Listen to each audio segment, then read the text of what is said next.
Hello everyone, প্রত্যেককে জানাই স্বাগতম। আশা করি প্রত্যেকের পরীক্ষা খুব ভালো হচ্ছে। আজকের ভিডিওটি হতে চলেছে খুবই গুরুত্বপূর্ণ, কারণ আজকের ভিডিওতে থাকছে তোমাদের ইংলিশ পরীক্ষার সম্পূর্ণ নির্ভুল অ্যান্সার কি। একে একে এমসিকিউ, এসএকিউ, গ্রামার এবং আনসিন এর সমস্ত প্রশ্নের সঠিক উত্তরগুলো নিয়ে আজকে আলোচনা করব। প্রত্যেকে বিনা স্কিপ করে সম্পূর্ণ ভিডিওটি ওয়াচ করবে। তবে ভিডিওটি শুরুর পূর্বে একটি ছোট্ট রিকোয়েস্ট, যারা ফেসবুক থেকে দেখছো তারা একটু কষ্ট করে ইউটিউব চ্যানেলটি সাবস্ক্রাইব করে দাও।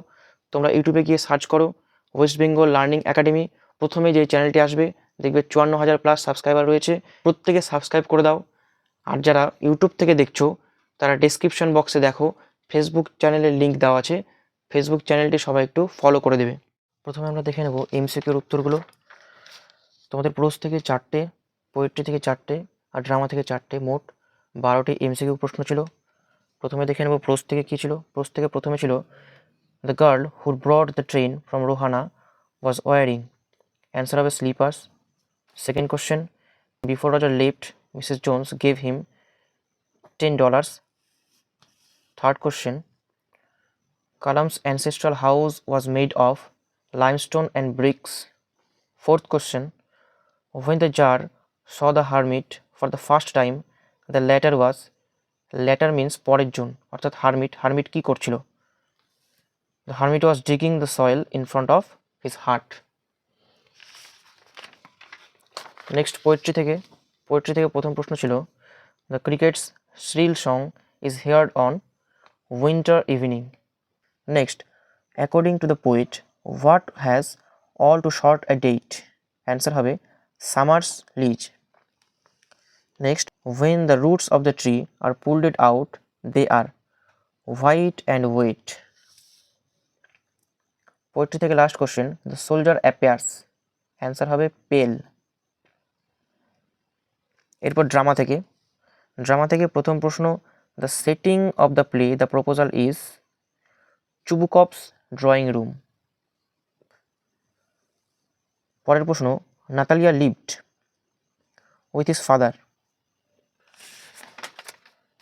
এরপরে লোমোভ ওয়াজ 35 years old, লোমোভের বয়স ছিল 35।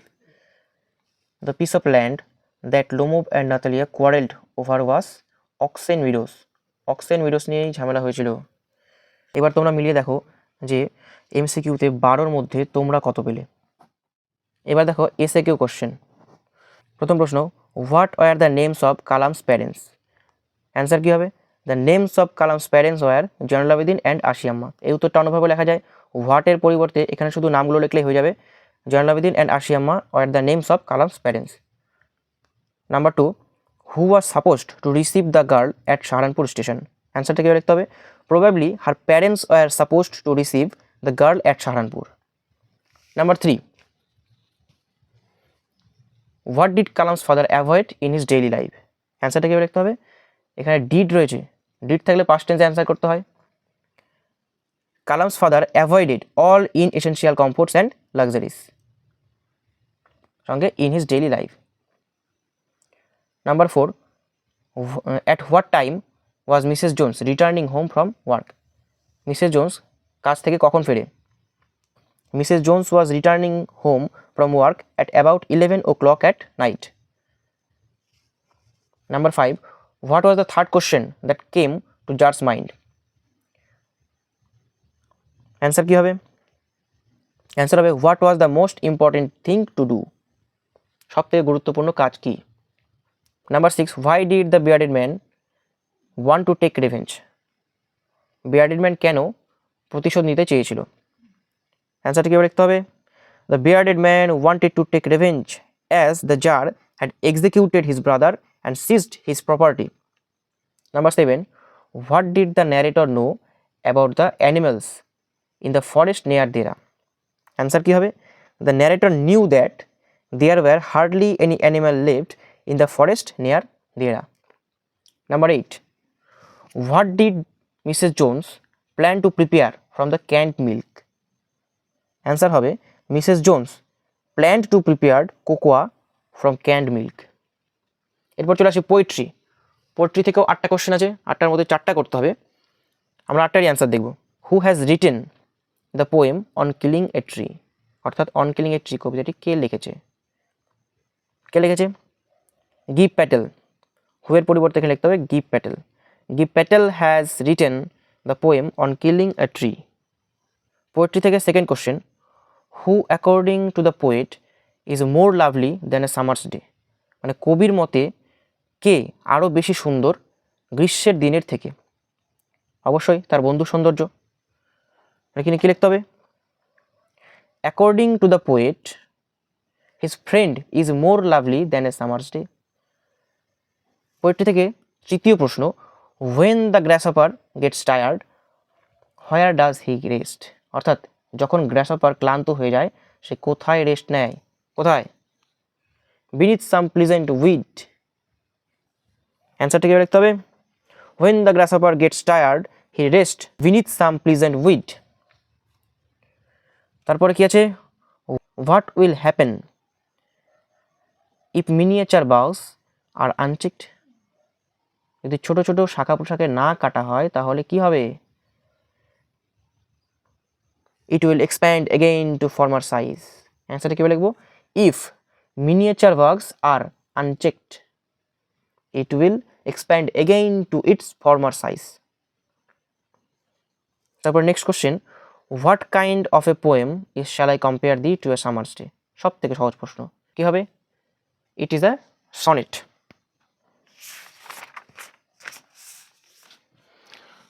পোয়েট্রি থেকে পরের প্রশ্ন, what was the soldier's pillow made of.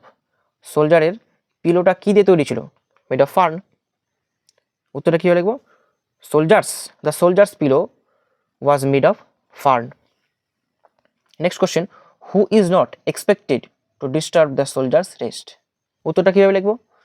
who এর পরিবর্তে লিখবো the humming insect. The humming insect is not expected to disturb the soldier's rest. Last question, why is the poetry of earth never dead. এই প্রশ্নটা একটু বুদ্ধি খাটিয়ে লিখতে হবে যে কেন পৃথিবীর মিউজিক কখনো শেষ হবে না, পৃথিবীর কবিতা কেন শেষ হবে না। উত্তরটা কীভাবে লিখবো? The poetry of earth is never dead because when one of the insect gets tired and retires, the another is always there to take his place. বোঝা গেল? এরপর দেখো ডেসক্রিপটিভ টাইপ কোশ্চেন থেকে সাজেশন থেকে এই প্রশ্নটা হুবহু চলে এসেছে, then I made a mistake. তারপরে নাম্বার 3, এই প্রশ্নটাও খুব সহজ, এই প্রশ্নটা হুবহু চলে এসেছে পরীক্ষাতে, এটাও খুব ইজি। পোয়েট্রি থেকে অন কিলিং এ ট্রি থেকে আমি একটাই প্রশ্ন বলেছিলাম, ওই একটাই প্রশ্ন পরীক্ষায় চলে এসেছে। এরপর ভ্যালিড ডেসক্রিপশন, সোলজারের description, a small green valley where slow stream flows. তারপর সনেট 18 থেকে হুবহু প্রশ্ন চলে এসেছে, and every fair from fair sometime declines, from which poem is the line quoted, who is the poet, briefly explain the meaning of the quoted line, how does the poet promise to immortalise his friend's beauty. খুব সহজ প্রশ্ন, হুবহু পরীক্ষাতে চলে এসেছে, আশা করি প্রত্যেকে খুব ভালো লিখতে পেরেছ। পোয়েট্রি অফ আর্থের টাইটেল। ড্রামা থেকে বলেছিলাম তোমাদের চুবুকবের ক্যারেক্টার আসবে, চুবুকবের ক্যারেক্টার চলে এসেছে। এরপর গ্রামার সেকশনের অ্যান্সারগুলো দেখে নেব। প্রথম প্রশ্ন, narration change. Why don't you say this to the people who come to you for help and advice. I asked my father. আমরা জানি যেগুলো WH কোশ্চেন দিয়ে হয় সেখানে লিঙ্কার হিসেবে WH ওয়ার্ডটাই বসে, আর বাদবাকি সেন্টেন্সটাকে অ্যাসার্টিভ সেন্টেন্স করতে হয়। তাহলে এখানে উত্তরটা কী হবে? আই আস্কড মাই ফাদার, এটা প্রথমে আনতে হবে, তারপরে লিঙ্কার হিসেবে হোয়াই WH ওয়ার্ডটাই থেকে যাবে, আর বাকি সেন্টেন্সটাকে অ্যাসার্টিভ সেন্টেন্স করতে হবে। অর্থাৎ প্রথমে সাবজেক্ট আনতে হবে। এখানে সাবজেক্ট কী আছে? ইউটা কে? এখানে ইউটা হচ্ছে ফাদার, ফাদারের প্রোনাউন হয়ে যাবে হি। এখানে ডু নট আছে, ভেতরে প্রেজেন্ট টেন্স, আর বাইরে আছে পাস্ট টেন্স, অর্থাৎ ভেতরের ভার্বটাকে কী করতে হবে? পাস্ট টেন্স করতে হবে। He did not say this to the people who came, এখানে কামটা হয়ে যাবে কেম, টু হিম, ইউর পরিবর্তে লিখবো him, for help and advice. অর্থাৎ উত্তর হয়ে যাচ্ছে I asked my father why he did not say this to the people who came to him for help and advice. Next আছে একটি voice change, then I made a mistake. এটা কি করে করতে হবে? দেনটাকে আমরা প্রথমেও রাখতে পারি, আবার পরেও রাখতে পারি। আচ্ছা, প্রথমে রাখলাম, এখানে অবজেক্ট আছে এ মিস্টেক, তো এ মিস্টেক। এরপর দেখবো ভার্বটা কী ভার্ব আছে, এখানে পাস্ট টেন্সে আছে, অর্থাৎ পাস্ট টেন্সের একটা বিভার্ব লিখতে হবে, ওয়াজ, এ mistake was.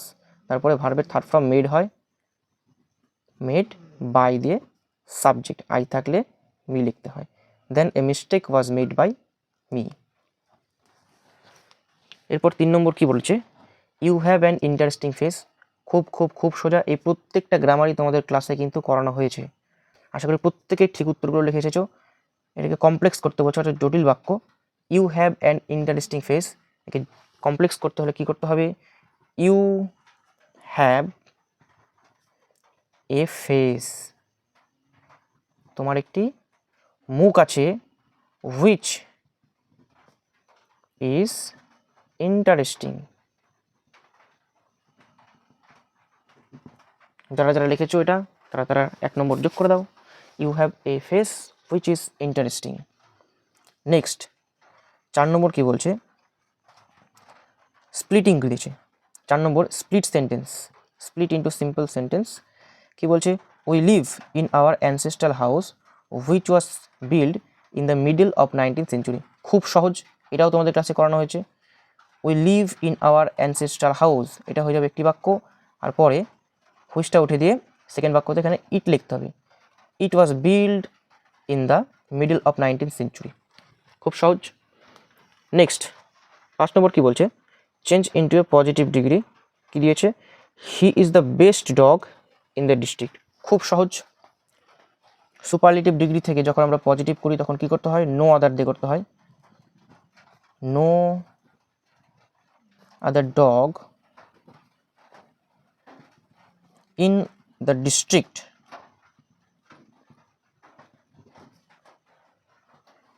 Is as good as he. যারা যারা এটা লিখেছো তাদের ঠিক হয়েছে। এরপরে দেখো, the poetry of earth is never death. Affirmative sentence করতে বলছে।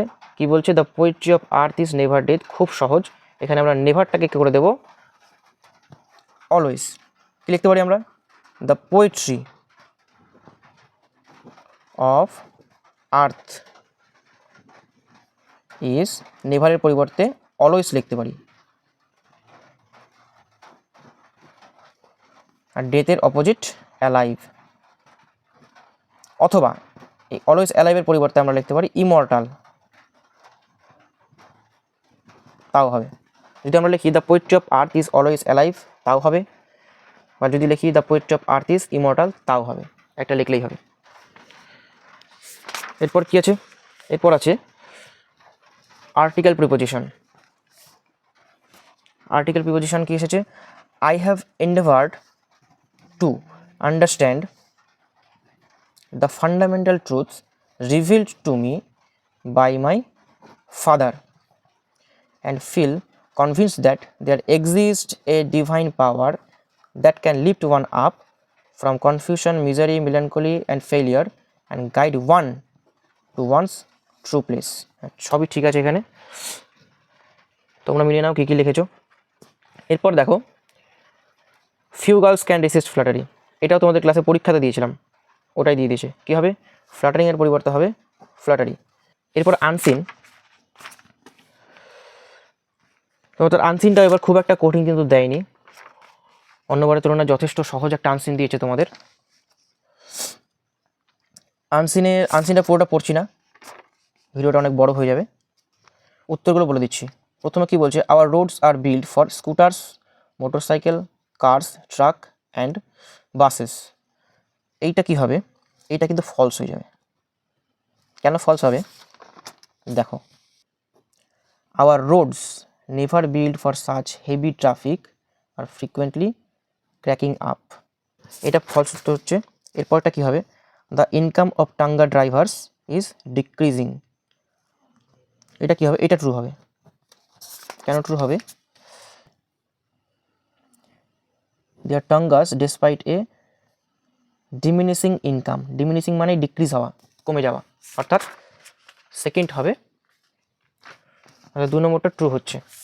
3 নম্বর কি বলছে, taxi drivers lack the traffic sense which we observe in tanga pony. এটা হবে ট্রু। কেন ট্রু হবে? এখানেই আছে উত্তরটা, এই যে there pony seems to have more traffic sense than some of our taxi drivers. যারা এটা ট্রু দিয়েছো তাদের ঠিক আছে। 4 নম্বরটা কি বলছে? The narrator has often seen and starves tanga ponies. এটা ফলস হবে। কেন ফলস হবে? দেখো, এই যে I have never met a tanga driver, মানে এটার কখনো কোনো টাঙ্গা ড্রাইভারের সঙ্গে দেখাই করেনি, কখনো দেখেইনি, অর্থাৎ এটা ফলস হবে। ট্রু ফলস কী হচ্ছে? প্রথমটা হচ্ছে ফলস, পরেরটা হচ্ছে ট্রু, তারপরটা হচ্ছে ট্রু, তারপরটা হচ্ছে আবার false. False true, true false. প্রথম প্রশ্ন কি বলছে? Where are the tangas confined to in our towns. এর উত্তর হয়ে যাবে এইখান থেকে এই পর্যন্ত। সেকেন্ড কোশ্চেনটা কি বলছে? সেকেন্ড কোশ্চেন বলছে how do the tanga driver vary according to the towns they belong to. এর অ্যান্সারটা হয়ে যাবে এখান থেকে একদম the tanga drivers vary according to towns, এখান থেকে শুরু করে একদম এই অবধি পুরোটা লিখে দিলেই হয়ে যাবে অ্যান্সার। 2 দিয়ে দেবে। Last question, what do the middle class people of cities prefer as a mean of conveyance. এর অ্যান্সারটা হয়ে যাবে এখান থেকে প্রথমে scooters, motorcycle, cars, trucks, buses এই অবধি লেখার পরে চলে আসবো এখান থেকে লিখবো the middle class people of cities prefer as means of conveyance. এরপরে এসেছে report writing, annual prize giving ceremony. খুব সহজ, আশা করি প্রত্যেকে লিখেছো। এবার প্রত্যেকে হিসাব করো প্রথম থেকে যে কে কিসে কত পেলে, এমসিকিউতে কত পাচ্ছ, এসিকিউতে কত পাচ্ছ, বড় প্রশ্ন কেমন কি লিখেছো।